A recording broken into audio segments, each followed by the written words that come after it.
Chris Van Hollen rushed to Dulles Airport this morning to fly to El Salvador, potentially using taxpayer dollars, to demand the release of deported, illegal, alien MS-13 terrorist.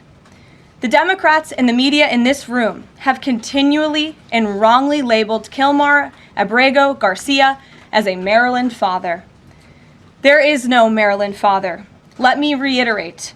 Kilmar Abrego Garcia is an illegal alien, MS-13 gang member and foreign terrorist who was deported back to his home country. And when Kilmar Abrego Garcia was originally arrested, he was wearing a sweatshirt with rolls of money covering the ears, mouth, and eyes of presidents on various currency denominations.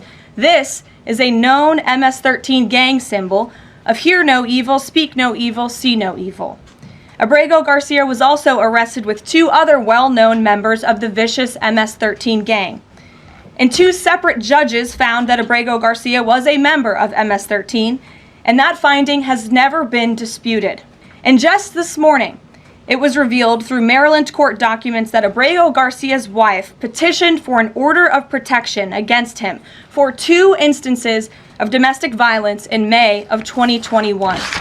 And here is the order right here. The court ordered that the respondent committed the following acts of abuse. Once in May of 2021, assault in any degree. And on May 4th of 2021, he punched and scratched his wife, ripped off her shirt, and grabbed and bruised her.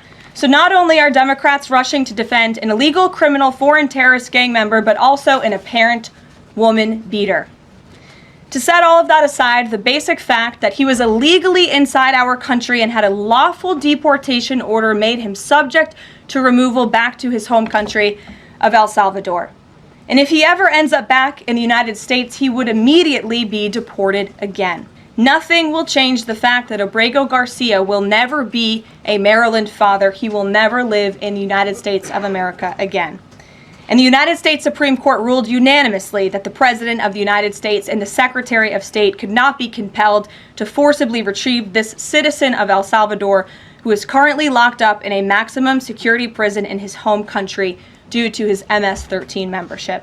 It's appalling and sad that Senator Van Hollen and the Democrats applauding his trip to El Salvador today are incapable of having any shred of common sense or empathy for their own constituents and our citizens. Why are we not protecting the American citizens?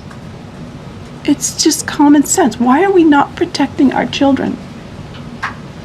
And to have a senator from Maryland who didn't even acknowledge or barely acknowledged my daughter and the brutal death that she endured, leaving her 5 children without a mother and now a grandbaby without a grandmother, so that he can use my taxpayer money to fly to El Salvador to bring back someone that's not even an American citizen.